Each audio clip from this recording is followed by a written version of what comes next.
A'udzubillahi minasyaitonirrajim. Bismillahirrahmanirrahim. Nisfu Sya'ban. Ya, nisfu Sya'ban itu terkadang kita melihat banyak orang-orang yang melakukan sholat-sholat khusus di bulan ini. Sholat-sholat khusus, ritual-ritual khusus dan lain sebagainya. Dan ketika kita melihat ceramah-ceramah orang-orang Wahabi, ya, orang ini teriak Wahabi, Wahabi, Wahabi, Wahabi, Wahabi. Orang-orang yang seperti ini tuh pasti akan selalu mencari celah agar kenapa? Agar terlihat Wahabi itu ya salah, sesat dan menyesatkan begitu. Ya, di sini saya sangat gencar lagi untuk membela Wahabi. Karena apa? Melihat orang-orang yang terprovokasi dengan Wahabi, saya jadi geli dengan mereka ya. Mereka ini gontok-gontokan dengan Wahabi hanya perkara Wahabi itu, orang-orang yang dituduh Wahabi ini, mereka gencar sekali untuk mengajak umat untuk tidak melakukan ajaran-ajaran, amalan-amalan yang tidak dicontohkan oleh Nabi langsung. Tidak dicontohkan oleh Nabi bagaimana itu? Yaitu ajaran-ajaran yang sejatinya tidak dicontohkan oleh sahabat juga. Ya, para nabi, para sahabat, bahkan kepada 4 imam mazhab. Apalagi di sini pasti kalau orang-orang Banser ini melihat ceramah Ustadz Khalid Basalamah yang ini akan menganggap itu juga provokasi. Ajakan orang untuk beribadah, beragama dengan cara yang simpel ini pasti akan dianggap sebagai provokasi. Provokasi mengganggu amaliyah orang-orang Nahdiyin dan lain sebagainya. Kalau kalian joget-jogetan dengan biduan itu bukan urusan agama itu. Pengajian umum kalian isi dengan dangdutan itu bukan urusan agama itu. Maulid Akbar katanya. Ada tulisan maulid juga. Kalian dangdutan di situ yang di bawah jogetan juga. Ada majelis salawat yang jingkrak-jingkrakan, itu juga ibadah kalian.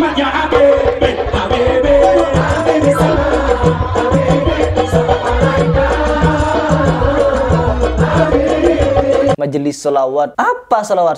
Salawat itu kalau bukan ibadah apa itu namanya? Kalau kalian tambah-tambah itu apa namanya? Seperti siapa itu? Ali Gondrong itu. Solawatan lalu di bawahnya jingkrak-jingkrakan. Apa itu tidak menciderai solawat? Dan kalian diam melihat itu, Banser, ya? Kenapa gak dibubarkan itu Ali Gondrong pengajiannya? Itu lebih bahaya itu daripada pengajiannya orang-orang Salafi. Orang-orang Salafi pengajiannya tertib, tidak pernah memprovokasi umat untuk jingkrak-jingkrakan, joget-jogetan, campur aduk laki-laki dan perempuan, pacar-pacaran di majelisnya, peluk-pelukan, cium-ciuman, nggak ada. Hanya perkara mereka mengajak dalam mempersimpel agama kita, menjaga kewajiban, tetapi apa? Kalian malah benci kepada dakwah yang seperti itu. Kemana pikiran kalian? Hanya perkara simpel, kalian menganggap Wahabi itu musuh besar kalian. Sedangkan kepada penyesat-penyesat umat kalian diam. Biksu-biksu yang jelas-jelas beda akidahnya dengan kita, kalian pijit-pijit kakinya. Gereja mereka Natal-Natalan, di dalam gereja itu isinya apa? Ya, apa kalian tidak tahu di situ?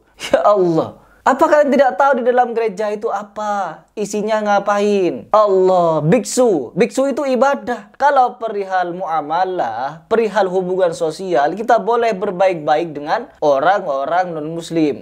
Misalkan dengan perkara dagang, perkara sosial, hidup bertetangga, kita harus baik dengan mereka. Tapi dalam perkara ibadah, kita jangan nyokong mereka. Tapi kalian enggak. Kalian malah menyokong mereka, dipijit-pijit kakinya, gerejanya dijaga. Sedangkan pengajian yang mengajak orang kebaikan, mengajak orang jadi baik. Bahkan kemarin pengajiannya Ustadz Syafiq Basalamah. Ustadz Syafiq, temanya apa? Tema hari kebangkitan atau hari pembalasan atau apalah itu, tentang hari akhirat. Kalian bubarkan. Nggak suka dengan penyampaian materi hari akhirat, lebih suka dangdutan kalian. Dangdutan yang jelas-jelas itu menentang syariat Islam, kalian diamkan. Tidak ada, kalian bubarkan. Malah kalian ikut nimbrung di situ, joget sana sini, pelukan. Kalian santri yang dari kemarin ngevlog juga ngebahas wajah bagus, Banser bagus, Banser bubarkan apa namanya? Bubarkan Ustadz Syafiq karena itu begini begitu. Gak ngaca kalian, gak ngaca. Allah, coba kita langsung dengarkan seperti apa nasihat dari Ustadz Khalid Basalamah mengenai nisfu Sya'ban. Ini pasti dianggap nanti provokasi untuk kita meninggalkan ibadah Nahdiyin dan ini begitu.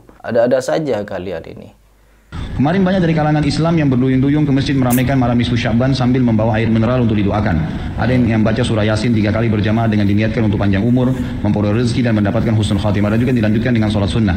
Apa hukum membaca surah Yasin 3 kali dan sholat nisfu Sya'ban? Lalu apa keistimewaan malam nisfu Sya'ban dan tuntunan apa yang disunnahkan? Ini banyak muslimin memang yang menyalahgunakan ya dalil-dalil. Jadi mereka tidak memilah mana dalil yang sahih dan mana dalil yang lemah, apalagi hadis-hadis yang palsu. Hadis yang menjelaskan tentang masalah adanya sholat di nisfu Sya'ban, sholat secara khusus namanya sholat nisfu Sya'ban itu tidak ada. Hadis yang palsu, maudhu itu. Yang ada memang adalah fadilah mengerjakan sholat malam di nisfu Sya'ban, sholat tahajudnya.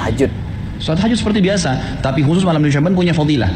Karena disebutkan dalam sebuah riwayat yang sahih bahwasanya Aisyah radhiyallahu anha pernah mendapatkan giliran nginapnya Nabi SAW di rumahnya. Terbangun tengah malam, dia melihat Nabi SAW tidak ada di sebelahnya. Maka Aisyah radhiyallahu anha terbawa rasa cemburu. Dia memakai bajunya kemudian mengelilingi rumah-rumah Nabi yang lain, ya, istri Nabi yang lain, takut Nabi ada di sana gitu. Diketukin satu-satu ternyata nggak ada. Lalu Aisyah tergopoh-gopoh pergi ke masjid mendapatkan Nabi SAW sedang sholat. Begitu Nabi SAW lihat Aisyah lagi ngos-ngosan jalan, gitu kan, kena buru-buru. Kata Nabi SAW, wahai Aisyah, kau cemburu lagi? Ini adalah malam nisfu Sya'ban. Artinya saya sholat malam ini karena ini adalah nisfu Sya'ban. Ini hadis yang sahih, gitu kan. Dan memang dianjurkan oleh para ulama, mereka mendirikan sholat malam di malam nisfu Sya'ban itu sholat tahajudnya. Tidak ada malam khusus, tidak ada sholat khusus namanya malam nisfu Sya'ban. Di siang harinya dianjurkan seseorang berpuasa. Karena Nabi SAW memang memperbanyak puasa. Terlebih lagi nisfu Sya'ban itu, ya, kenanya malamnya itu berarti puasa tanggal 14. Kalaupun nisfu Sya'bannya malam hari ke-15. Dan kita tahu ada puasa Ayyamul Bid. Ada 13, 14, dan 15. Itu kita dianjurkan puasa 3 hari. Puasa kan gitu. 3 hari. Tapi tidak diniatkan khusus puasa nisfu Sya'ban. Khusus puasa itu. Karena memang secara umum Nabi SAW puasa sebulan penuh. Di bulan Sya'ban. Kalau masalah membaca surah Yasin, ini tidak asing lagi kalau di Indonesia. Semua selalu surah Yasin. Pindah rumah Yasin, orang mati Yasin, semua Yasin. Ditanya dalilnya, nggak ada dalil. Gitu kan. Hanya karena surah Yasin dikatakan jantungnya Quran. Itu pun hadis yang lemah. Karena dalam sanadnya ada orang yang pendusta. Gitu kan. Tapi ini diamalkan. Kalau kita mau mengaku pengikut Nabi Muhammad SAW yang murni, maka tidak mengamalkan apa yang tidak dicontohkan oleh Nabi SAW. Apalagi membawa air, kemudian secara khusus dibacakan atau dihidupkan dengan surah Yasin, belum pernah ada contoh. Belum pernah ada contoh. Allahu a'lam. Saya tidak menyalahkan ya. Yang mau kerjakan itu silahkan. Itu hak dia.